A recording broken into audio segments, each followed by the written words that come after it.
Pensei que ia dar.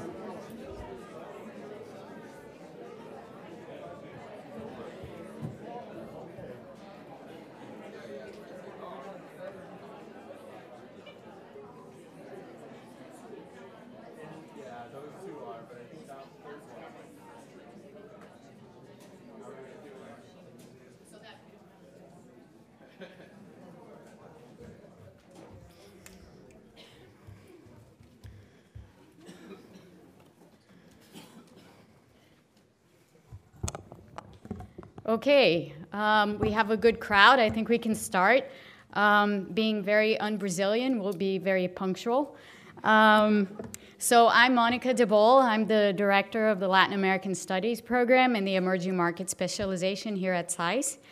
And tonight's event is, as you know, about Bolsonaro's foreign policy. Before I get to that, let me just take the opportunity to welcome everyone who's here.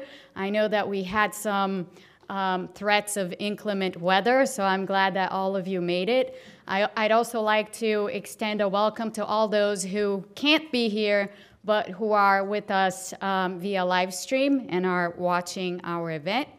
So on to the event. Usually when we have panels here at SAIS about Brazil, we tend to be more generalist and focus more on the political situation and the macroeconomic outlook. And we keep on, I have a sense that we keep on having more or less the same conversations over and over and over again. So Peter and I, because this event is co-organized with the Inter-American Dialogue, and we have been doing a series of Brazil events together, SAIS and the Dialogue, we had come up with the idea of having one event specifically focused on Brazilian foreign policy.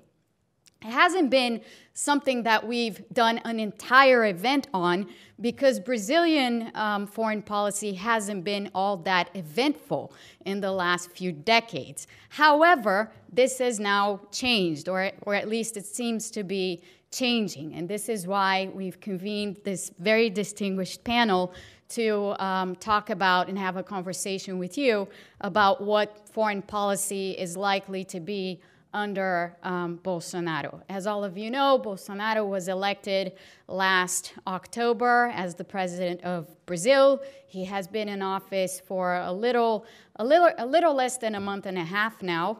He was inaugurated on January 1st. But there's been a lot of action on the foreign policy front. And so much so that last week we had here in DC a visit by the Minister of Foreign Relations. He was in town meeting with a number of administration officials and clearly sending out signals that Brazil wants greater proximity with the U.S. We will focus some of our remarks on that particular aspect of Brazilian foreign policy, which is markedly different from what we've seen or what we had seen in previous governments. But we will also take some time to talk about, the implications of the new Bolsonaro administration for what's currently going on in Venezuela, as well as use the opportunity to look at foreign policy and talk about Brazilian politics more generally. So with that, let me briefly introduce our distinguished panelists. They have very lengthy bios. I'm not going to read out their very lengthy bios, and they will all excuse me for that.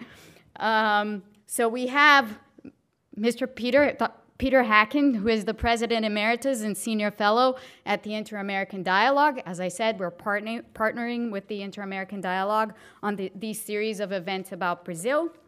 Then we have Filipe Campante, who is the Bloomberg Distinguished Associate Professor of International Economics here at Johns Hopkins SAIS. And he's also at the Department of Economics at the Johns Hopkins Krieger School of Arts and Sciences. Filipe was also, he and I went to the same university, and he and I also had the same professor mentor at the same university. So we share that bit of history as well. Filipe is Brazilian, I am Brazilian, and our next panelist, Roberto Simon, is also Brazilian. Roberto is the politics editor for America's Quarterly, and he is the senior director for policy at the Council of the Americas. He is an expert in political risk and policy analysis in Latin America, and he oversees the Council of the Americas Anti-Corruption Working Group. So with that, I would like, I'm going to ask our panelists to speak each for about 10 minutes, and then we are going to open up to a discussion amongst ourselves so that we keep the panel a bit more dynamic than is usually the case in DC. And after that, we're going to open up to questions from you. Thank you very much.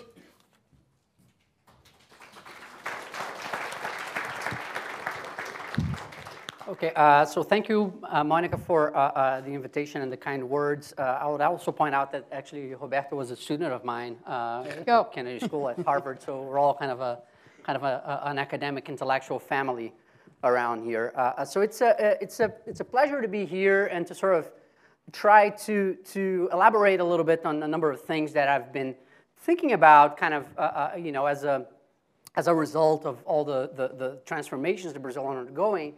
And so I'm going to use sort of my allotted time to sort of think about foreign policy, not per se, but kind of as a window into sort of the broader political institutional development in Brazil and sort of what we might expect going forward in terms of those institutional developments in Brazilian democracy. And the reason why I think foreign policy is a very revealing window into that is the fundamental fact about Brazilian foreign policy, which is that the Brazilian voter, the Brazilian median voter, just could not possibly care less about foreign policy. So Brazilians basically, I think, is sort of a feature of big, you know, insular countries that, you know, are kind of a little bit self-centered, I guess. But Brazilians do not care about foreign policy as a, you know, to a first approximation.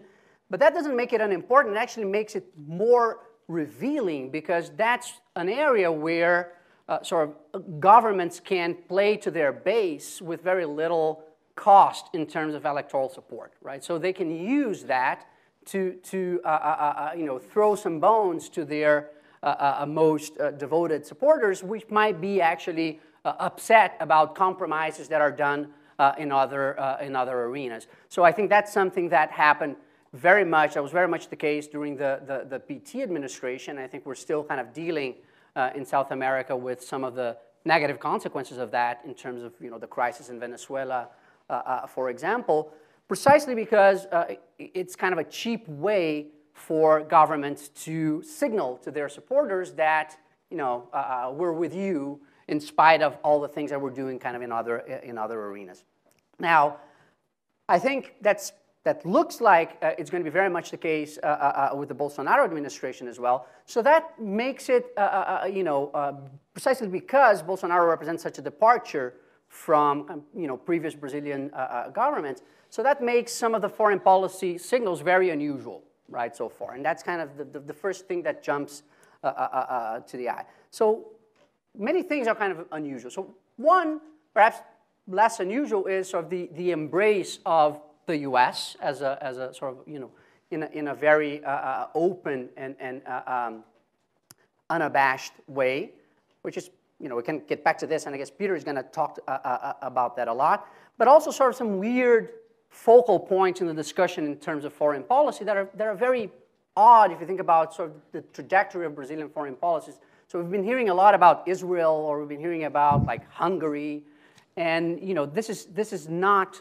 usual for what we have seen from Brazilian diplomacy over the years. And the question is, what do these have in common? And I would say that they have, you know, they are kind of part of an axis of illiberalism to which Bolsonaro clearly ideologically aligned. So Viktor Orban or Benjamin Netanyahu, so these are kind of, you know, extreme, you know, in their different guises, they are representatives of sort of a relatively extreme right-wing view to which Bolsonaro clearly aligns himself. And right now, the current administration in the U.S. is very much, you know, the leading light, you know, the leader of the unfree world in some sense, sort of a leading light of illiberalism in the world. And there's something ironic to that the Bolsonaro administration, makes a big point about ideology and how, to sort of condemn ideology, and they're actually following this highly ideological path in terms of foreign policy. But that actually brings me to the second point, which is we don't actually know yet what Bolsonaro's foreign policy is going to be. So there are these signals, but clearly there are some tensions within the Bolsonaro administration, which I think underscore the fact that there are some tensions in his base of support that overlap with foreign policy very much. So there are conflicting visions. There's this extreme right component represented by the foreign minister. One of Bolsonaro's sons is very much aligning himself as part of this international anti-globalist right-wing movement. And so that's on the one hand. But on the other hand, you have the military, which is a very big part of the Bolsonaro coalition, so to speak, and traditionally has had a much more pragmatic view, but also the alignment with the U.S., for instance, is something that does not come naturally necessarily to the more nationalistic streak of the military. So there are these competing views, and it's not clear at all who is going to come out ahead in terms of that dispute. So it's not clear what the Bolsonaro foreign policy will end up being, because clearly there are important players on both sides, right? So the military is clearly a very, very important part of Bolsonaro's support, but on the other hand, the more ideological right, and also with sort of the evangelical base of support is very important for Bolsonaro as well, which has reproduced a little bit the dynamic of the Christian right that we've seen in the U.S. over the last few decades. I think that is starting to play out a little bit in Brazil. So these are important components of Bolsonaro's coalition, and I think partly due to the circumstances, as we know, Bolsonaro has been in the hospital for most of his term so far because of still dealing with the consequences of the attempt on his life during the campaign. So he has been kind of not as active as I guess he would have been otherwise. So it's not clear where he will come down, and I think to the extent that there's been a lot of back and forth in other realms of Bolsonaro's administration, and that is still very much an unknown. I think where he will come off, he doesn't seem to be a particularly decisive figure, at least so far. So we don't know where this is going, and I would suggest, or at least that my feeling is that either side poses certain challenges to Brazilian democracy and to Brazilian institutions going forward. On the one hand, it's pretty easy for Latin Americans to conjure sort of the military as sort of a threatening element to democracy. It's kind of the old school, threat to democracy that's been present, since time immemorial. But on the other hand, sort of that other streak is very much aligned with this 21st century illiberal vision that I think is very much, present across many different parts of the world. And I think what the added component that is, very much in play right now is the unpredictability that this adds to the foreign policy dimension, as it does to other, arenas as well in the Brazilian government. And I don't think that we have quite seen that much tension in terms of foreign policy, as Monica has mentioned. I think foreign policy, Brazil, with some fluctuations, but tended to be pretty consistent in terms of the ultimate vision in terms of foreign policy. So we don't have a lot of precedent for this, as far as the recent past goes, for this kind of tension. So I think that adds unpredictability to the scenario, and that is typically not good. So I think that is true for arenas beyond foreign policy, but it's again, foreign policy is a particularly revealing window into that broader picture. So I think it's unclear what's going to happen, and whatever happens, there are risks, different risks that I think are involved, and will warrant a lot of attention going forward. So that's that's my general sense in terms of what we have in store. Thank you, Filipe. Peter. Thank you, Monica, for doing most of the work on this as well. As Monica has said, that I'm going to be talking about U.S.-Brazilian relations. So try to keep it narrow. And let me say, this is the story of a courtship, that the Brazilians are courting the United States, and the United States is courting Brazil. And what that simply means is that both sides are approaching each other sort of in a rather gentle way. They're both sort of praising and applauding each other without very concrete to what they're yet proposing. And let me say that this is all occurring, this courtship, after at least a half a dozen years of very cool, some people even call it a frozen relationships between the two countries. And we can go into why that happened and how that happened in history, but that itself would take up more than my 10 minutes. So, but here it is, the start of what looks like a new period of warmth in the relationship. Virtually everybody on Trump's team, Trump himself, Pompeo, Bolton, even the ambassador to Latin America, Marco Rubio, have all said wonderful things about Brazil, about the new government, about the opportunities. Marco Rubio, in fact, gave a speech laying out an agenda for the next 4 years for the U.S.-Brazil relationship. And everyone seems enthused. Pompeo and Bolton have already visited Brazil. I think their plans are in the works now for a visit by Bolsonaro to the United States very soon. But I think, like I said, the best way to look at it, at least from my perspective, is an interesting courtship at this period. Now, and that, in some sense, is disagreement with you, that rather than filling in an ideological agenda, I sort of see a lot of what the announcements and declarations from Brasilia are precisely appealing to the United States. All the things that Bolsonaro and his team have talked about, the skepticism about climate change, the announcement soon after the election that the plans would be to remove Brazil from the Paris Accords.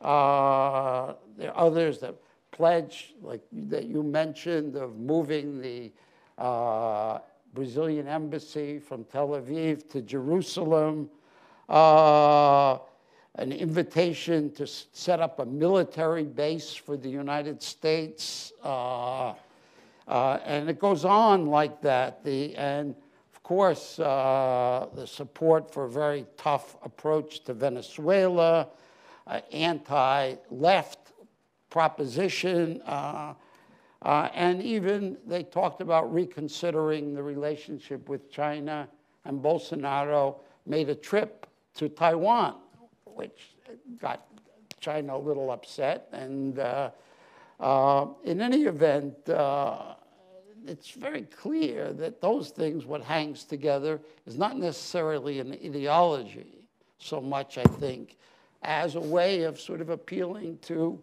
what the United States wants from Brazil. Now, it's true that Bolsonaro and his team have had to back off, walk away from many of these statements, that they can't do it. I could go through them one by one, but China, it's very hard to sort of back away from China when China is your largest trading partner, and it's growing faster than everybody else.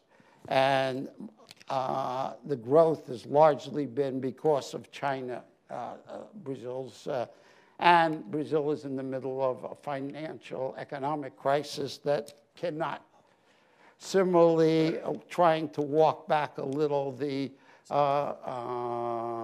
moving the embassy to Jerusalem. Why? Because Brazil sells $11 billion worth of meat and chicken and other things in the Middle East. And the military was even worried about terrorism in Brazil. And it goes on that they can't quite seem to really sort of take a stand and hold it, which seems even more to question the ideological. But certainly it does point to Brazil's wanting a new, revised, stronger, deeper relationship with the United States. And the U.S. reaction so far is to say, we would welcome that. We want that. And the questions are, is this a good idea for Brazil? Is it a good idea for the United States? And why now, after so many years, or that the relationship has been not antagonistic. I want to make clear that the Brazil-U.S. relationship has not been antagonistic. It's ranged, they've been cordial, there's a lot of warmth when the presidents and vice presidents and others visit each other. They've just never been able to find enough common interests and enough agreement to move forward politically, to really reach agreement, to do what Mexico and the United States or India and the United States were able to do, to decide that they're going to have a strong relationship and then figure out how to do it, rather than trying to sort of set the basis and see if it works. And in any event, the question is this possible now? And there's no question in my mind that Brazil and the United States would gain a lot from a closer relationship, a more constructive relationship. And certainly, there's no doubt in my mind that the most important for both of the countries would be greater economic exchange, would be more trade, more investment, more exchange of technology. And Brazil would be the larger beneficiary of all that. And why hasn't that occurred? Well, it's largely because Brazil and the United States have differences about the way they run their economies, about the willingness to accept certain rules on the trade side. And simply, they've never been able to say, we want an agreement sufficiently to sit at the table until we sort of narrow the differences. And my own sense is that this is possible. I mean, what's so surprising to me is that the Mexicans were able, several analysts have said that Mexico and the U.S. were further apart, had more differences over economic relations than the U.S. When they negotiated the NAFTA Accord, than the U.S. and Brazil had during most of the period of Fernando Henrique, Lula, and that there was more agreement there. And yet, what Mexico and the U.S., according to, I mean, I wasn't there at the time, they were both given orders to sit at the table until they found an agreement, and they found an agreement. And that agreement, you'll notice, omitted two of the most important items, yet they reached the NAFTA agreement. What were the two items? One for the United States was the whole question of oil. I mean, Mexico was a large source of oil, and they reached no agreements there. And for the Mexicans, it was labor mobility, and they never reached an agreement on that, as we well know. So it does seem, and well, I could go through a lot. I can see my time slipping away. There's other reasons, and one thing that struck me in a conversation with several people, particularly in the Obama administration, who said, that, you know, the U.S. can't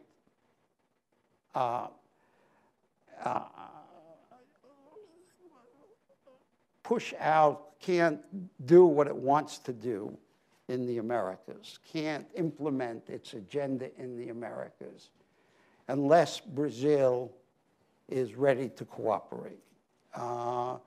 And later he sort of they said that they at least have to tolerate what the U.S. will do. And I think that that is a major point now for why the U.S. wants a closer relationship. They want several things out of the relationship. Most importantly, they would like to see, they're very concerned, if there was one objective of U.S. policy in Latin America, perhaps different from the wall on the Mexican border, would be that they would like the China to have less of a presence, certainly not more of a presence, more influence. They really, and conversation after conversation with diplomats in the U.S. and in Latin America, that this is a major theme. How do you reduce the footprint of China in Latin America? And that's one issue that I would like Brazil's help on. And Bolsonaro started off by suggesting that he would be helpful. Secondly, Venezuela, which has now emerged as the issue, and you know, one only has to think for 2 minutes before realizing that without Brazil signing on to the Lima Declaration, without participating with Chile, Peru, Colombia, etc., that the U.S. and Maduro could breathe a little easier if Brazil had joined with Mexico to sort of call for negotiations rather than assigning Guaido as the president. So that was a second big issue that the U.S. would like to see. And in any event, the next question, of course, is, can this work out? Is there any possibility that they will find a way to sort of, you know, the U.S. wants the sort of basically limit the role of China and perhaps go after Venezuela and the other members of the trio of Trinity, the trio of terror, or the Trinity of terror. And the question is whether that, combined with some kind of economic engagement between the U.S. and Mexico, could somehow be arrived at. Big problems in all of this. One gets the impression that the U.S., Brazil wanting this economic relationship is more the decision of the finance minister, Guedes, than it is of necessarily Bolsonaro, but it doesn't matter. It seems like it's going to be very hard to do, both because of the interests of Brazil as a country, and take one example, the China issue, which is probably still the most important for the U.S. The China issue, Brazil and China are now trading almost 50%, 60% more than the U.S. and Brazil are trading. That's one evidence, so in Brazil's interest. Secondly, the largest coalition of support that the Bolsonaro government has in the legislature is the agricultural business rural coalition. Now, where do the agricultural products go? They go mainly to China. Just seems that while somehow this seemed like a good idea at some point, the politics and the basic interests of Brazil really don't work very well. And one could go into a variety of the other issues that we're talking about. And I think the biggest problem is, in fact, that I think Brazil particularly, and I'm going to end here because I'm probably over my time limit, would lose one of its real claims for international influence, which it had for a while, it lost when its economy began to deteriorate and the quality of governance began to go down. But it was its independence internationally, that it wasn't choosing sides. It had only 2 trade agreements, free trade agreements, one with Jordan and one with Israel, and then one with Palestine, actually 3. So the idea, it had good relations with Iran, and it had good relations with the US, basically. It had good relations with Greece and Turkey. And that it's going to lose if it sort of pursues this agenda. That's make it difficult for it to pursue the agenda because it's going to be costly, but politically also very difficult. Thank you, Peter. That's an interesting perspective in trade isolationism giving way for foreign policy room for maneuver. So we'll come back to that, I think, when we have our panel discussion. But thank you very much. Let me pass the word to Roberto. Monica, thank you so much for the invitation. It's truly an honor to be here. Peter, Filipe, my former professor. My argument here will be divided in roughly 3 parts. The first part is the following. I think the last 2 months represented the biggest foreign policy shift in Brazil in decades, full stop, right? But I think the second part of the argument is what we're seeing now, and the story over the next months and probably over the next couple of years will be what it means to have a period of accommodation and what it means to implement these very quote-unquote strange objectives that the new Bolsonaro administration has in the international arena. And third, I think the longer-term question is what this will mean in terms of the long-term equilibrium for Brazilian foreign policy over the next decades or so, right? So let me start unpacking this. And I'll start in October 28th. My colleague Brian Winter and I wrote a piece on foreign affairs. It was the day that Bolsonaro was elected. And the argument was, Bolsonaro was about to preside over the biggest overhaul in foreign policy over the past decades. And we decided to write the piece basically after hearing from some people in Itamaraty and in the foreign policy community in Brazil, a kind of a strange demeanor that, after all, Bolsonaro was saying a lot of things and it was part of the heated campaign rhetoric, but in the end, Itamaraty was a very strong machine. You had a consolidated, foreign policy bureaucracy in Brazil. Academia was getting stronger, and we would inevitably see a return to the mean, right? That we shouldn't be that scared of Bolsonaro. And we were saying that actually we thought that this was not true. And why? Because we thought that foreign policy for Bolsonaro would be a low-hanging fruit, that he would face very high incentives to change dramatically Brazilian foreign policy. And I think this goes back to what Filipe was saying. First, foreign policy was a very easy way for Bolsonaro to kind of deliver his ideological commitments to his core base, to PSL, the Trumpists in his campaign. And it was something that he could achieve without going through Congress. In Brazil, contrary to the United States, in Brazil, the executive branch has a quasi-monopoly over foreign policy. Here, Congress has the Foreign Affairs Commission in the Senate and in the House.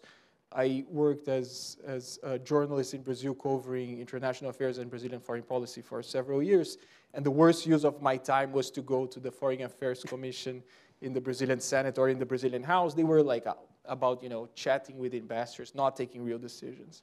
Basically, what I'm saying is that the president can do whatever he wants when it comes to foreign policy, with some exceptions. So in the end, it was very easy for Bolsonaro to dramatically change things over 2 months. and dramatically change things. Of course, he's not implementing policy. His administration is very recent, but promising a lot of stuff.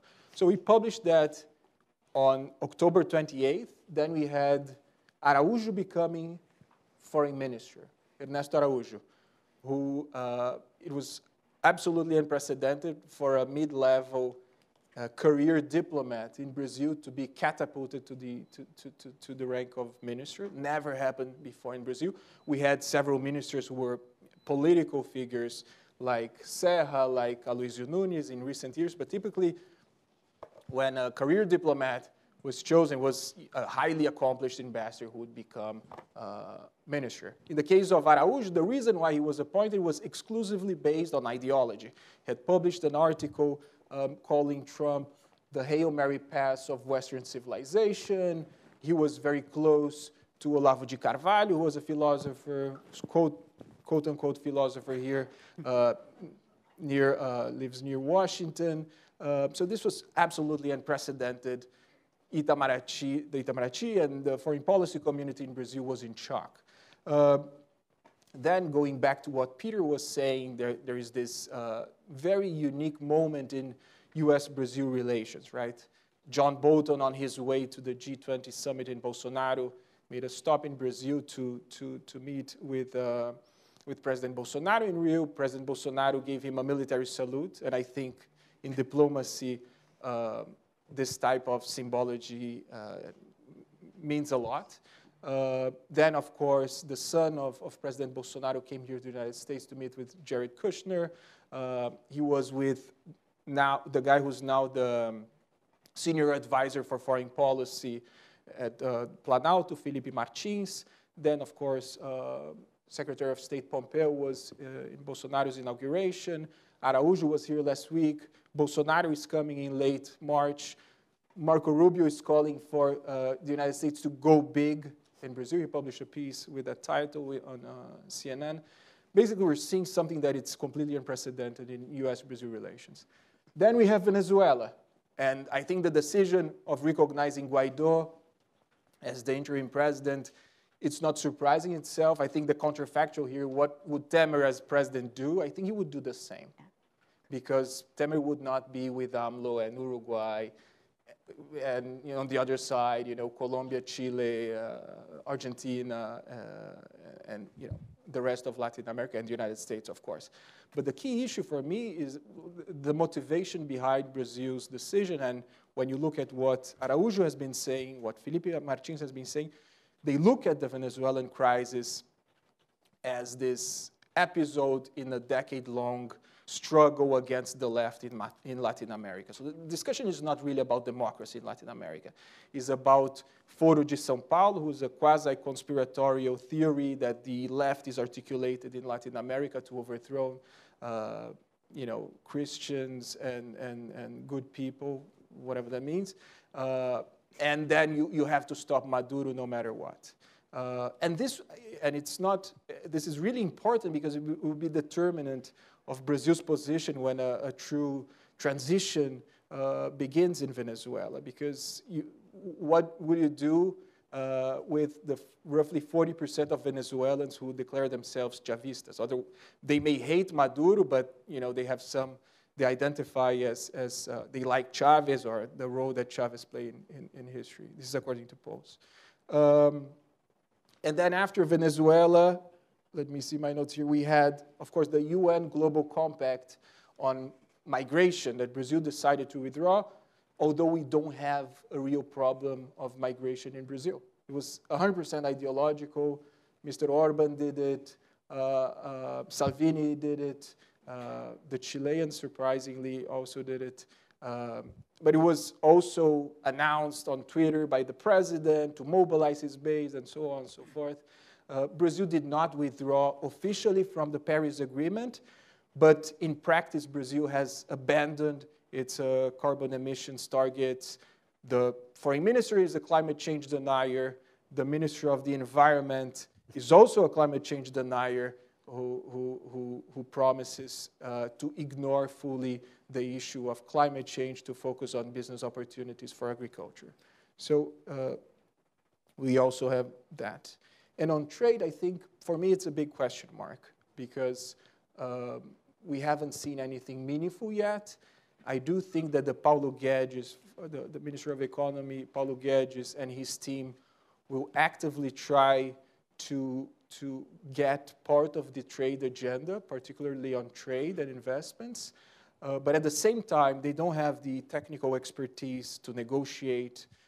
They don't have people who spent years at the WTO or negotiating trade agreements. We're negotiating now with a trade agreement that was announced last year with Chile and so on and so forth. So Itamaraty will have to play a role, and it remains to be seen what will happen there.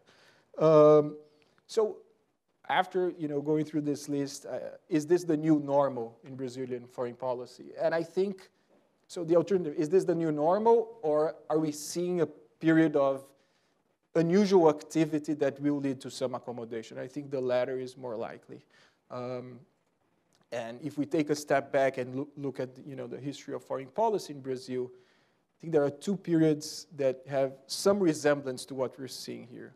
The first one is 1964, when Brazil went through a dramatic foreign policy shift, and the other one is 1989, with the election of colors. Let me start with 1964. Brazilian democracy was ended by a military coup. President Castelo Branco became, Marshal Castelo Branco became the president, and Brazil aligned itself with the United States, sent militaries to the Dominican Republic to quash a rebellion. And after 10 years, so in 1974, when Ernesto Geisel became president, Brazil had a very similar foreign policy that Jango and Jânio Quadros. They came all around. And then in 1989, of course, Collor was elected with a promise of fully modernizing Brazilian economy, free trade. It was the high time of Mercosur, etc. Collor was impeached. Itamar Franco resumed kind of the foreign policy that was Sarney's foreign policy. By the way, the minister at the time was a guy named Fernando Henrique Cardoso, who became president with a very similar foreign policy. Meaning, I think, when we take a step back, and I think we let history kick in, I think we'll see some sort of accommodation, but again, I don't think we're going back. It's not a return to the mean. We'll reach a new equilibrium that still remains very uncertain. And I'll stop in 1 second. The way I'm seeing here things moving forward is, I think the analysis needs to have 3 different levels, right? There is one level, which is men, and mostly men, because there are no women in the Brazilian government right now. So basically, the people who are... There's one, the human rights minister. The human rights minister, right. The evangelical pastor will come back to that. Minister of Agriculture. And the Minister of Agriculture. Okay, so we have 2.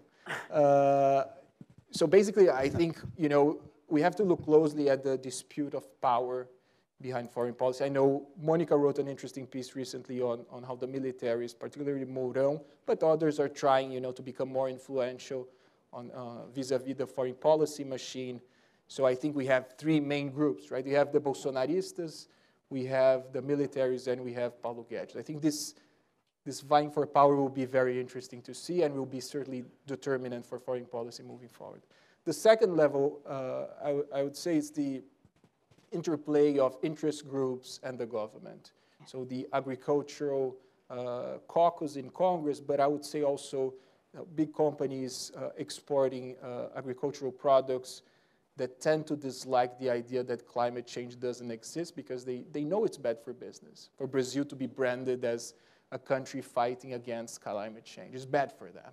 And for protein exporters, the idea of moving the embassy, as Peter mentioned, from the Brazilian embassy from Tel Aviv to Jerusalem, it's also frightening.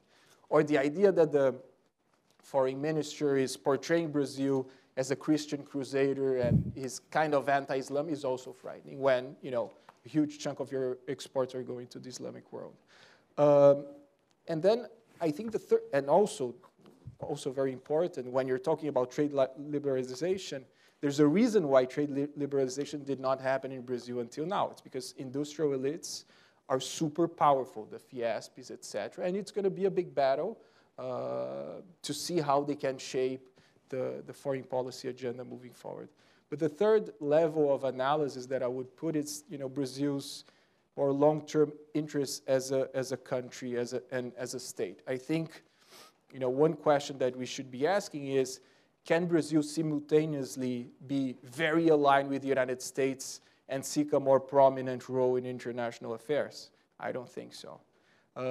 Can Brazil at the same time, campaign to be considered a quote-unquote Western country, as the foreign minister wants, to join the OECD because Brazil is a Western country, and be more integrated to the global economy, while we know that the big drivers of growth will be in Asia, in countries like China, India, etc. I think there will be also some tension there. So I'll stop here, and thank you very much. Thank you, Roberto. Thank you, everybody. Let me, in my role as moderator / something, let me use that role to explore a little bit some of the issues that the three of you have raised, and in particular this tension between sort of, is foreign policy at this moment in Brazil mostly ideological, or is it not?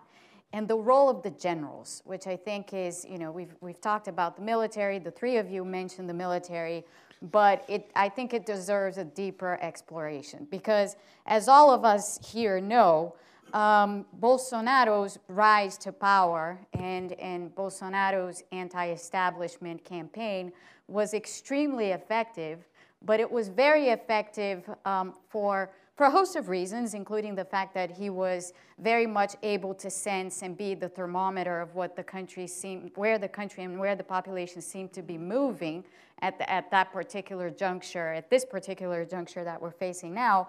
But it also reflected something else. I mean, we saw how the Lava Jato corruption scandal has been absolutely devastating for Brazilian institutions. And this is for Brazilian institutions in general.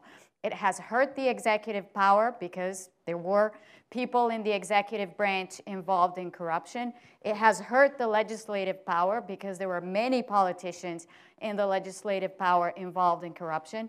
And it has hurt the judiciary because at times the judiciary has been perceived to be over-politicized throughout this whole process.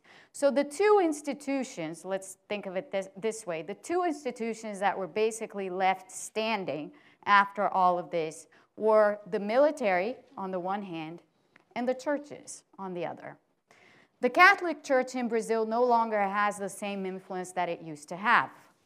The church in Brazil now, or at least when we speak of the churches, I should put it in the plural, we're really thinking of the evangelical movement, and in particular the neo-Pentecostal evangelical movements, the ones that are really very closely aligned, and this is not by chance, with the religious right here in the US. And the types of agendas that they defend, which do have a very, very high ideological content. Filipe and I have been writing about these things separately, but we're writing something together as well on these themes.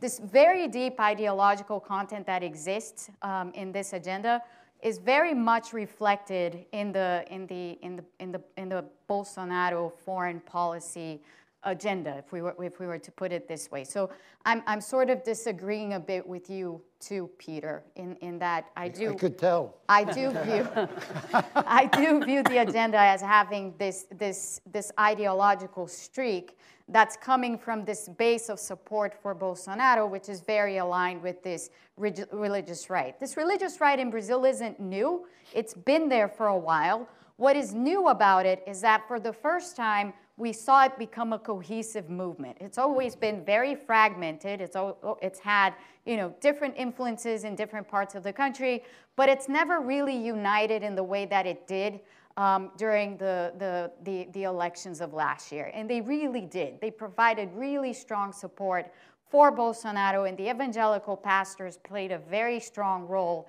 in getting him elected, including because if there's one thing that these evangelical churches have in Brazil is capillarity. They're everywhere. They're in every single neighborhood. So they're really able to sort of have that kind of role. And on the other hand, the military. It's not by chance that the Bolsonaro government has 7 ministers in the cabinet who are 4-star generals, and the VP himself, the vice president himself, who is a general, plus a number of other generals that are occupying other tiers of government, which the last time I checked, I think there were 18 generals in the 18 generals in the Bolsonaro government. And the really interesting thing that I think we should explore a little bit more before we open up to Q&A is how these two forces, which have come out of these elections as the only institutions that were left standing, are now sort of at logheads, you know, and are banging heads over foreign policy. Because we have seen, since the start of the administration, we have seen a consistent pushback from the generals, the VP perhaps being the most outspoken because he is himself a very outspoken person, and he's had a lot of experience abroad, including in Venezuela, by the way, where he's very forcibly pushed the opposite position of saying, okay, yes, we can support Guaido, but we don't have to do anything else. We're not going to intervene. We're not going to do anything of that sort. He has also pushed back strongly against the idea of moving the embassy to Jerusalem. He has pushed back strongly against the anti-China sentiment. But very tellingly, he has been paving the way for the technocrats and for Paulo Guedes and his pension reform and his agenda to actually be pushed through. Because on the other side of this, on the church side of this, on the ideological side of this, there's a very strong agenda to change social, certain legislation regarding social and human rights, and a lot of this has to do with the typical sort of social values, family values that we've come to associate with the religious right here in the U.S. So this general has come out in an interview very vocally saying, look, this agenda is not a priority for Brazil. The priority for Brazil is really the economic agenda. That's what needs to get pushed through Congress. So we've seen a lot of evidence of a lot of tension between those two institutions that were left standing on foreign policy and on other issues. So the generals fighting with the evangelicals.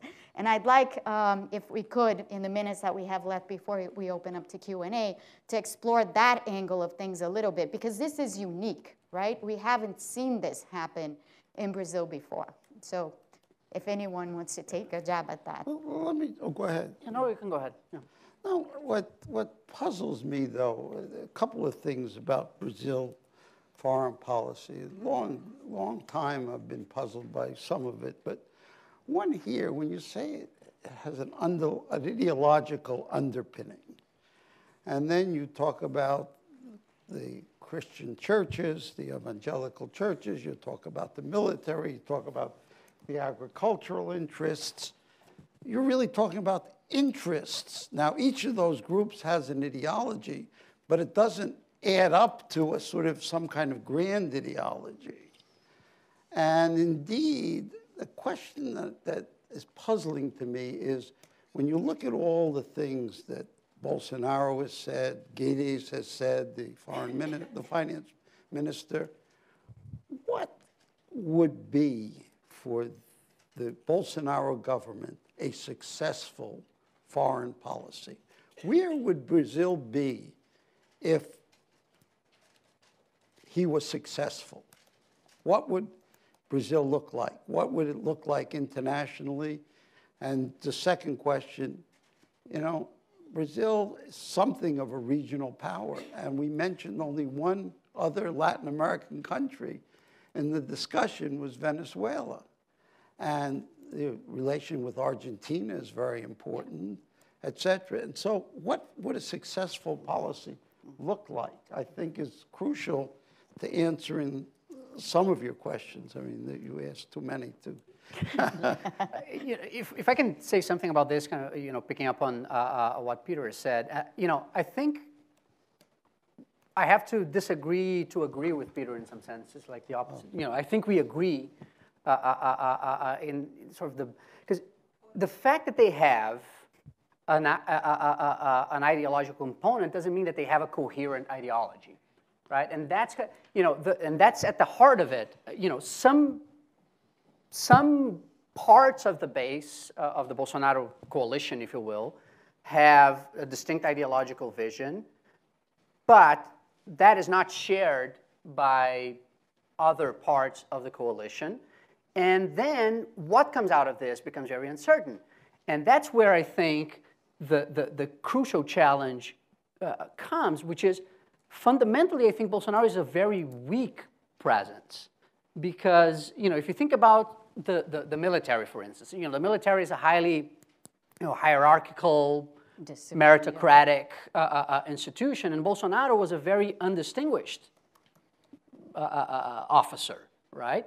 So his relationship to the generals is very awkward, right? Because he is the political leader, he was elected. It's big but he knows that, they are not beneath him, right? And that creates sort of this weird dynamic where it doesn't seem, at least for now, maybe we haven't seen him in action much because of sort of health reasons and so on. But it's not clear at all to me that he will be able to resolve these underlying conflicts. So I think there is a risk that we'll have drift, that we'll have just incoherence coming out of that tension until something forces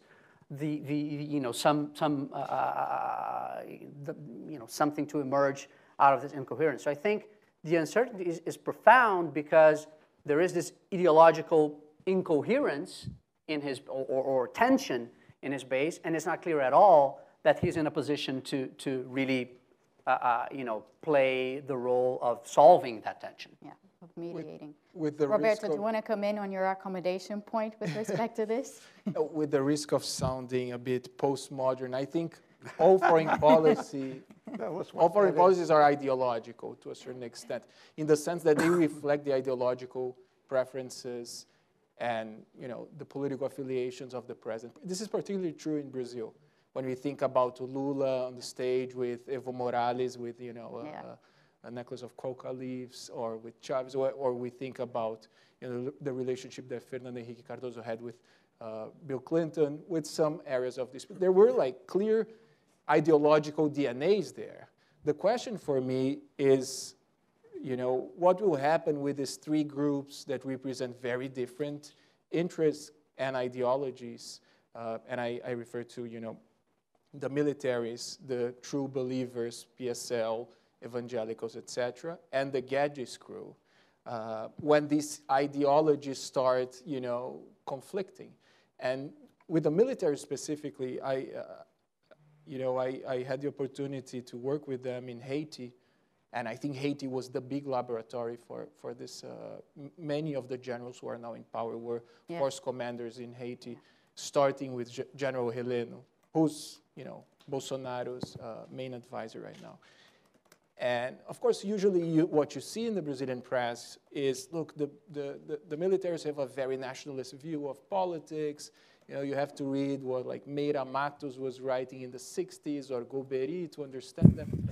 It's not that clear. They changed dramatically. And I think the guys who are majors and colonels today, they were like kids at the end of the military regime, right? And they were very bothered by the fact that the Lula and the Dilma administration were kind of anti-US in some points, or they were too close to Venezuela. They were really bothered, and they would tell you, off the record, of course. Mm-hmm. So I think the military's changed, and I think most of them would agree that, a better relationship with the United States would be good. But when you talk about having a U.S. base in Brazilian soil, this is crazy. This is a no-no. Yeah, this is absolutely a no-no. Yeah. Yeah. So to try to answer your question as to what a successful foreign policy would look like, I will answer it as an economist. So as an economist, what I would say to you is this. Brazil has been absolutely isolated from the world over the past 30 years, if not more. when countries in Latin America were moving to open up to trade, so you had, Chile doing that, you had Peru doing it, you had Colombia doing it, you had Mexico, of course, at the forefront of all of this, and then they all united, create the Pacific Alliance. So you had a number of countries moving in that direction. Other countries, not so much. They were kind of not doing much. You had, of course, Argentina with its series of crises. It couldn't really afford to do very much. But Brazil had the option of doing something for a large chunk of its history, particularly in the 90s, and it chose not to. It had the opportunity to do that in the 2000s under Lula, and it chose not to. For a brief period of time, it had the opportunity to do it under Dilma, and it chose not to. So the choice has always been for isolationism as opposed to anything else, which of course has an effect on diplomacy and foreign policy, and the standing that the country has in the world. So my answer to your question, Peter, is the success for me would be measured, and this is not taking a view on what the Bolsonaro may or may not think about this issue. I think certainly Paulo Guedes views this as a positive thing because he himself has already actually expose those views. But I would say that success would be measured in terms of how much you can advance in the next 4 years in opening up Brazil to trade and investment, and in removing some of the barriers that have been in Brazil, and some of them have actually been reenacted in the recent past. So things like, using local content requirements in a very ad hoc basis in every single sector and being sort of the champion of that kind of non-transparent policy over the past few years. Reversing all of that and moving to a situation where Brazil is looking to open up trade, whether it be, through more trade facilitation agreements with the US, whether it be, making actual consistent efforts towards regulatory convergence, whether it be any of the things that are really up for grabs in terms of trade policy and investment policy for Brazil, I'd say that'd be a huge success and a big progress going forward. And in a sense, it is low-hanging fruit because a number of these initiatives do not need Congress. You can just do it. I mean, as we were saying before, Brazil does have a lot of power to do foreign policy through the executive branch. That's also true of trade policy in many respects. It's also true of investment policy in many respects. So there's a lot that can actually be done, in which are low-hanging fruits that this government could do, especially having a minister like Paulo Guedes who's very open to these ideas. So to me, that would be the silver lining to our discussion today. Unless any of you have anything else you'd like to add. Go ahead. One point for Paulo Guedes, the way that the Ministry of Economy was restructured. Now, if you think about CAMEX, for instance, he has the votes to lower tariffs unilaterally. Right. Even in the Temer administration, unilaterally, I mean, in the Temer administration, you had, maybe, the Ministry of Planning voting yes, but then the Ministry of Energy would say no, and they would lose the vote. Now, Guedes himself has the power to do it. Yeah, this is a very important point because trade policy in Brazil has never been kind of underneath one agency or one ministry. It's sort of been distributed across the board. And with this unification of ministries under Paulo Guedes, there's more consistency in where trade policy is placed, although the Itamaraty still has a lot of influence over that. So that has diminished somewhat, Peter. So basically, what I understand you're saying, maybe I'm wrong, but is that success means the failure of the ideological agenda and the success of the technocratic agenda. Not necessarily, because funnily enough, and this is something that perhaps a lot of you may not know, the evangelicals who came out in support of Bolsonaro, they published a manifesto in October of 2018, which was a really interesting document that Filipe and I combed through, in great detail.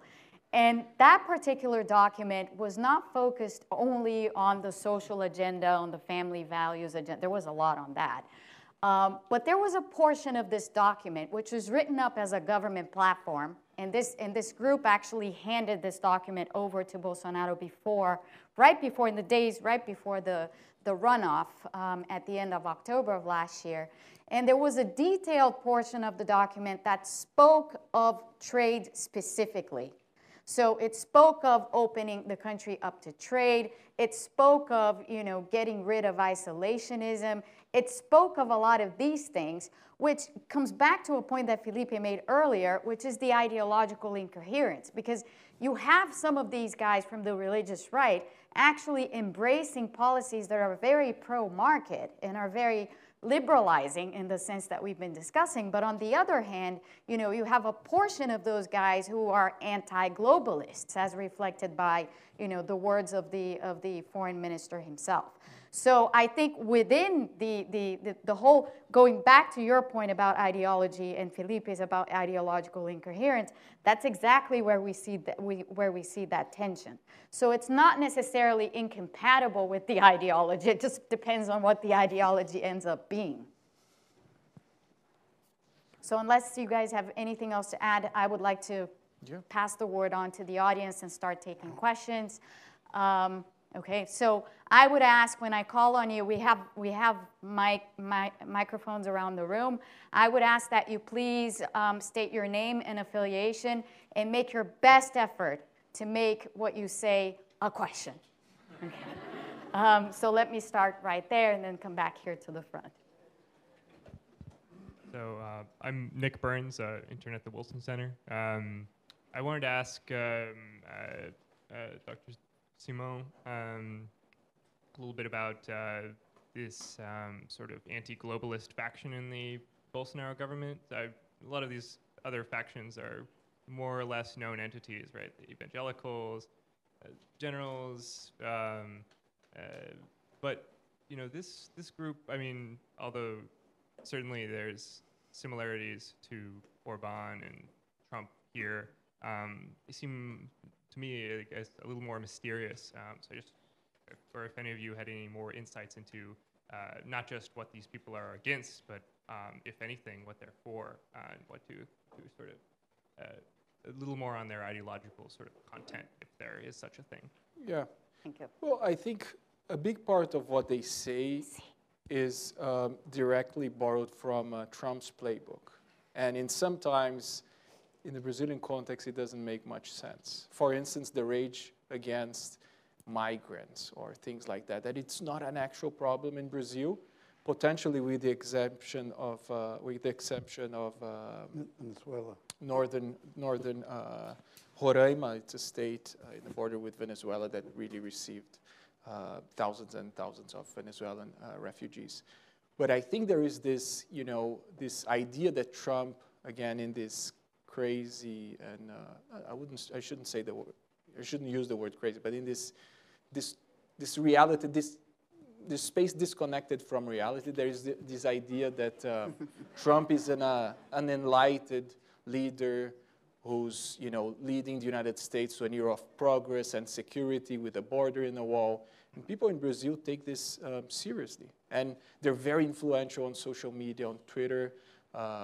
And they partially explain Bolsonaro's success with upper middle class men in Brazil, which were the core group that supported Bolsonaro. If you compare Bolsonaro's votes in different demographical groups, you see that urban middle class men between late 20s to early 40s were the real group where he got a lot of votes.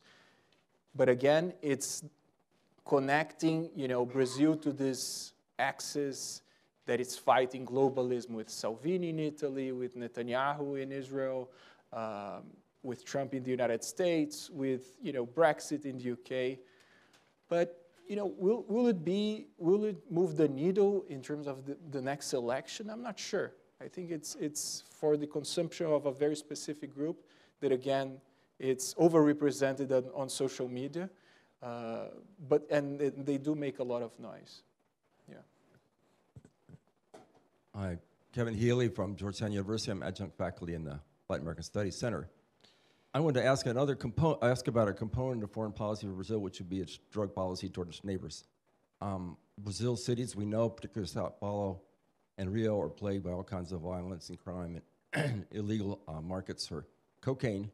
And I'm wondering, this government, which has such an image of law and order and being tough, even compared to the Filipino government at times, what is the view, what is the policy that's being formulated toward its neighbors, like Bolivia and Peru, as far as counter-narcotics? Is this going to be ratcheted up as a drug war aspect, or is this going to be something that's going to just lie dormant? Thank you. Anyone? I mean, in my view, it's pretty disconnected. I mean, it's not perceived in Brazil as being something that, I mean, there's some connection in terms of, oh, we need to have strong borders, and I think like the military is very much, has always been concerned with, the borders, and especially because a big chunk of the Brazilian border is like in the jungle and sort of sparsely populated and so on. But I think the approach to, crime and anti-drug policy is very much a repression, like a domestic repression approach. And I think it doesn't need, congressional approval. It's just being implemented. Just this week, the Rio police killed like 14 people in a single day. I think it's just, that's the policy. And it's kind of disconnected from this cross-border, to a large extent, kind of disconnected from this cross-border angle. At least that's my perception. But yeah, I agree. And at the moment, we have, Sergio Moro, who's occupying the Justice Ministry, and at the same time dealing with security issues. And most of the agenda, and in fact, the agenda that has recently been put forth and elaborated and published, is an agenda that's focused on domestic issues alone. It's not really focusing on neighbors or on that kind of foreign policy reach. So I think that hasn't quite trickled down into the mentality of this government, that actually engaging with the neighbors in terms of looking at these issues from a broader regional perspective is really important and should be the way to be addressing this, rather than just focusing. Again, it's the insular view that Brazil always tends to have, just because it's very, very large and very big and occupies most of South America. But it's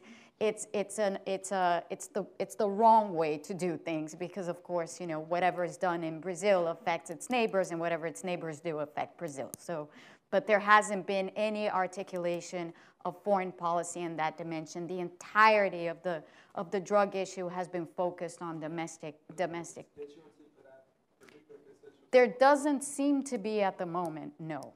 There does not seem to be at the moment. I would expect, however, that at some point, if the military are playing a larger and larger role in the government, they would be the ones to flag that issue. I think it's hard to find almost anywhere there's a question over here first. Yeah, just anywhere in Latin America where the crackdown, the hard line is not more popular. Very few countries, and those tend to be countries with lower crime rates, where you begin to see, there have been some experiments. Brazil had some very successful experiments, but then there were new outbreaks, and the whole thing tended to break down. And we've seen that in country after country, whether in Central America. And very few countries have anything more than a very hardline policy. Yeah. Please. Stallings from Brown University and GW and Tsinghua University in Beijing. To me, the elephant in the room, which is only Peter really gave a lot of play to, is what's going to happen with China. And Peter really talked about it in terms of the US interest in China vis-a-vis Brazil. Monica says, well, a successful Brazilian foreign policy is opening up to trade and investment. Well, of course, Brazil's largest trade partner is China, and I don't know how China fits in terms of investment. It's certainly one of the largest investors in Brazil. So how is China? Brazil has been very involved in China. It hasn't been isolated at all, both bilaterally and through the BRICS. How is China going to fit into this picture of the new foreign policy of Brazil? So that's an excellent question, and I think some of us touched on that, but very sort of tangentially. We haven't really addressed it head on. For me, in my definition of successful foreign policy, successful foreign policy and successful trade policy has to involve China. I mean, there's simply no way that Brazil can say, okay, we are not going to have relations with China, or we're going to significantly reduce our relations with China. There's a dependency there, and Brazil does depend to a large extent on China, and has created a symbiotic relationship with China in a lot of respect. Now, does that eventually conflict with the U.S.-Brazil side of things, and to what extent does it conflict? I think this is something that we have to wait and see how it plays out, but it is a potential point of tension. So all this love that we see right now between Brazil and the U.S. could go away, I think, relatively quickly once a more pragmatic approach, if that indeed is what prevails, and we don't know, but if a more pragmatic approach is in the end what prevails through, let's say, the action of the generals, which, by the way, have already put out there that their view is, Brazil should not, under any circumstance, disengage with China. And in fact, in terms of, the issues going on between the U.S. and China right now, Brazil should remain absolutely agnostic and say absolutely nothing, because it can only hurt Brazil to do anything. That's been the position. Whether or not that's going to be the position that prevails, I think, is to be seen. Can I my sense very much is that the Chinese relationship with Brazil has been largely driven by China, not by Brazil. In other words, Brazil has made very few. The Chinese decided where they're going to invest. They want to build railroads and roads and ports because that's what they need for their. They've begun to open up sort of a lot of products, low-cost products, that they punctured the Brazilian market. And I think that that's maybe a wrong word to use, isolationism. It's more the protectionism. It's hard to say isolation when Brazil has relations with, 150 countries worldwide, has the Olympics and the World Cup the same year, leads off at the United Nations every year, et cetera. So I think probably, the economic term is more right, that they've done a better job on the non-economic side in not being isolationists. So we have a number of people who want to ask questions. I'm going to collect 4 questions, so we will have to take notes, and then I'll collect more questions afterwards. So in order, there's a question here, there's a question in the back, and there are 2 questions in the front. Yes, my name is Nuri Rodriguez. I am from Chile, and my question is an independent woman.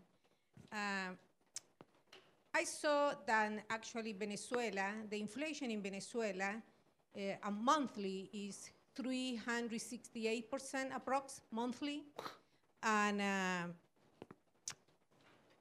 the socialist president Nicolas Maduro has been, I think, very unsuccessful with his policies and all his government.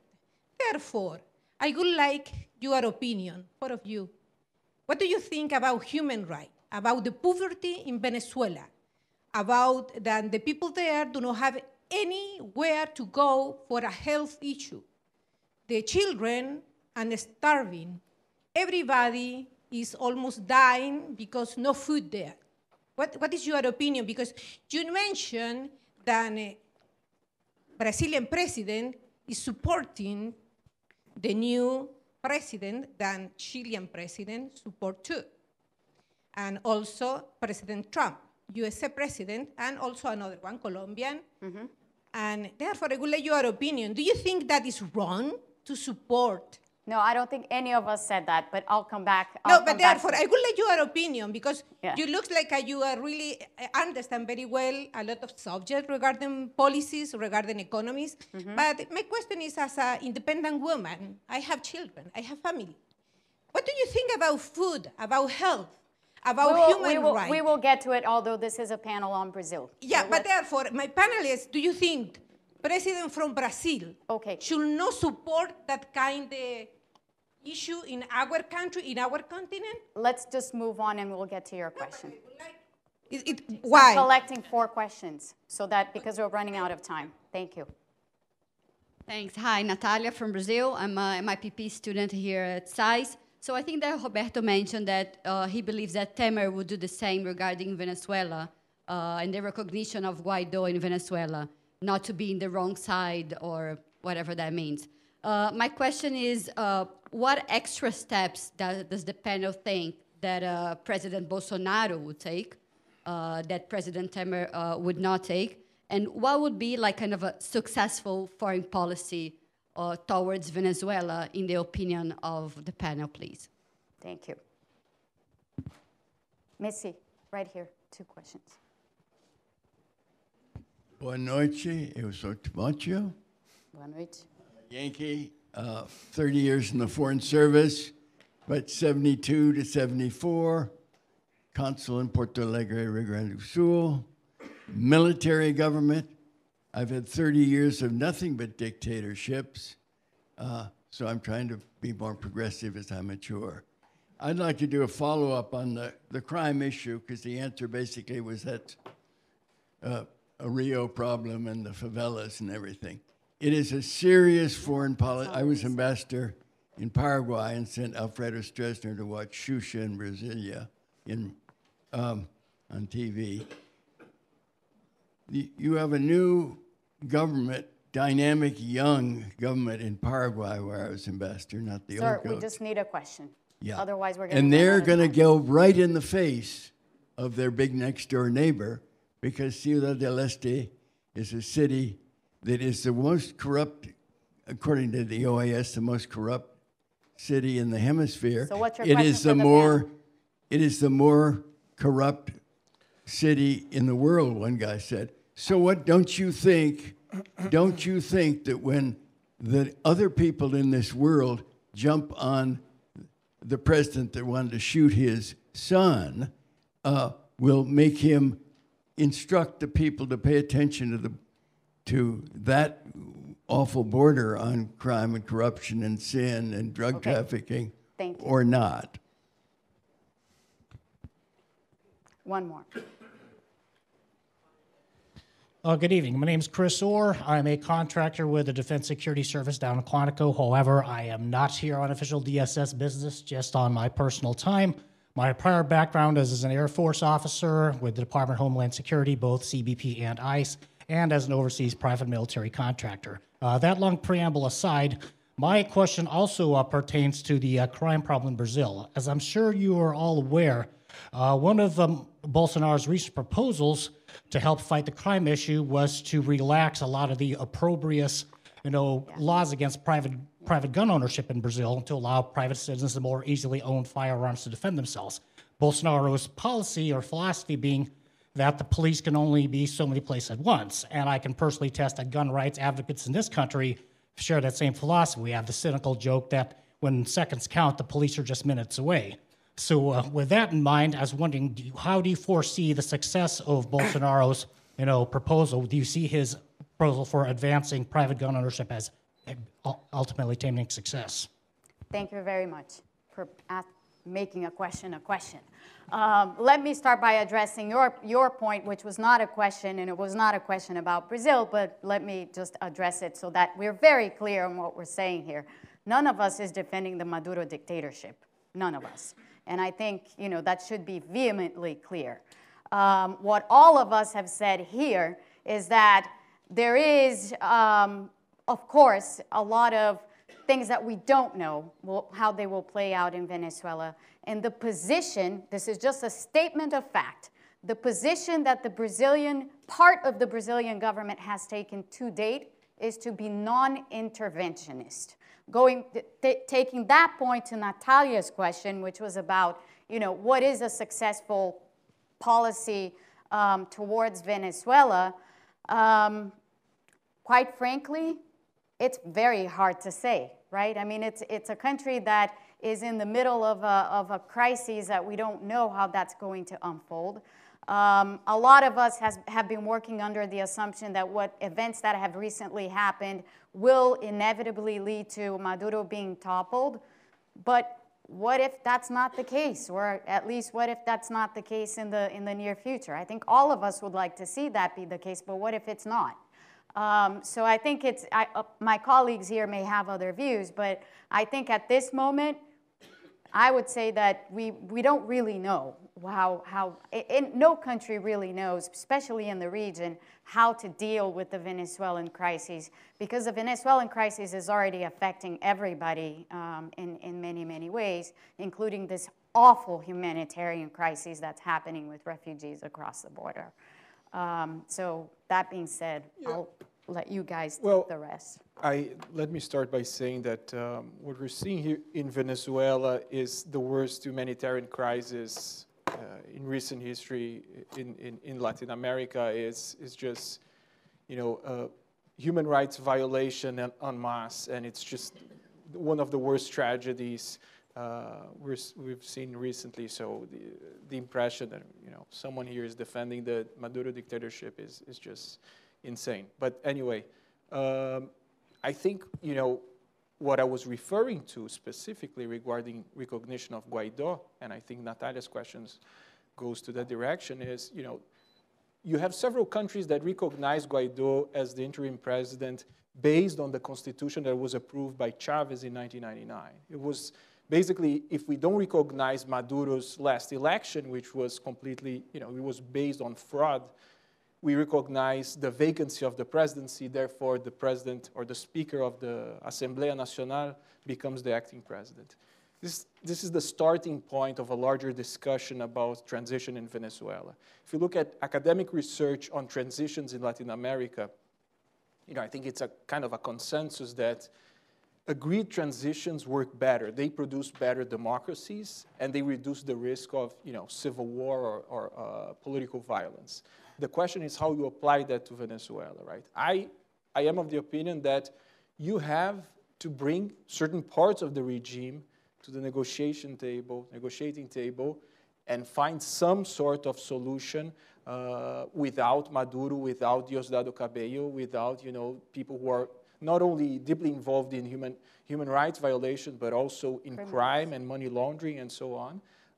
And try to enable a agreed transition.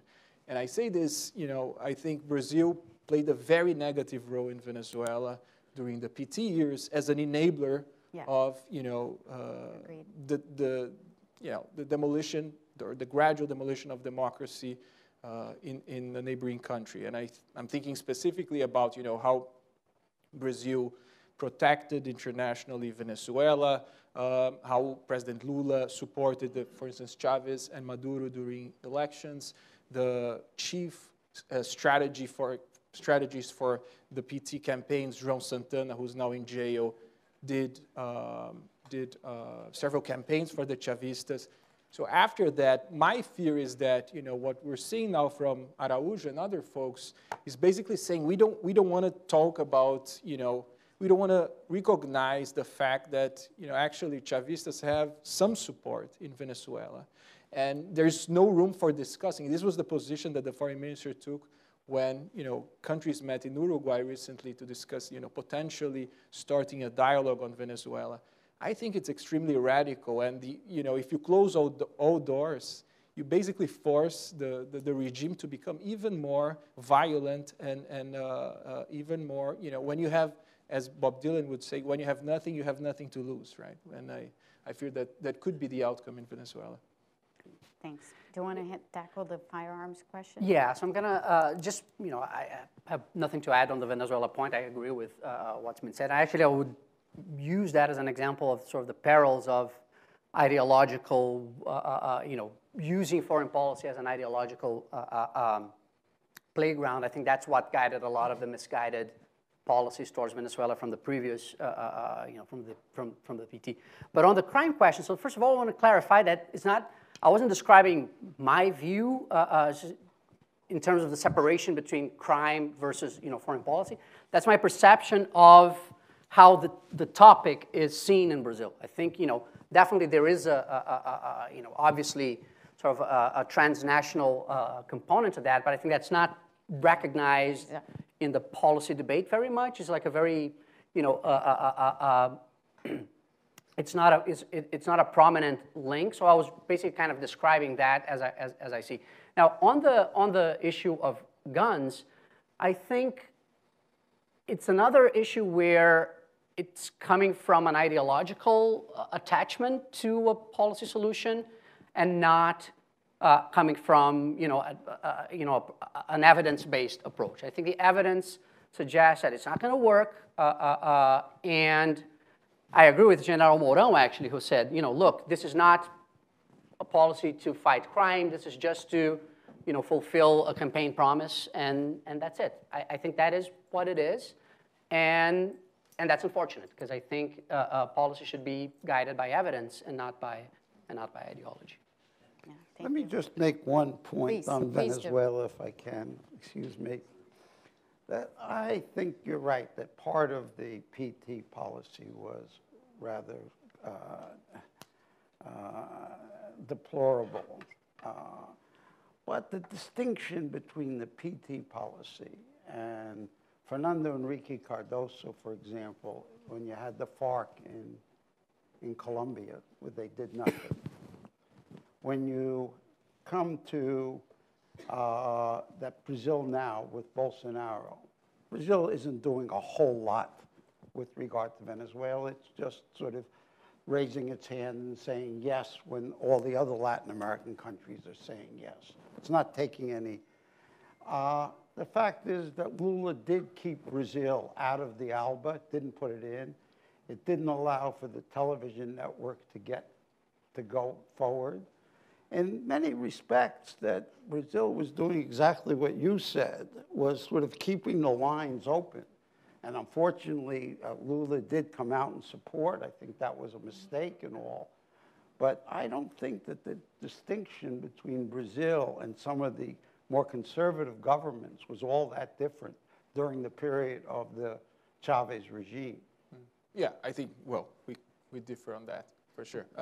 And I think what you're referring to is basically, at a time when the Venezuelan economy was booming, we had the Abreu y Lima refinery, and at the beginning, actually, there was some sort of rivalry between Chavez and Lula, and the Bush administration thought that Lula was great because he would represent the responsible left.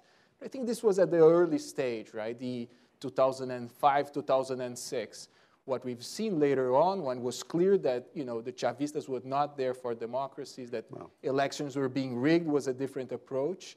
And I think if you look at, and you're right that it's. But no other Latin American country did anything either. Well, but So in other words, that's the way Latin America responds to these kinds of issues. Okay.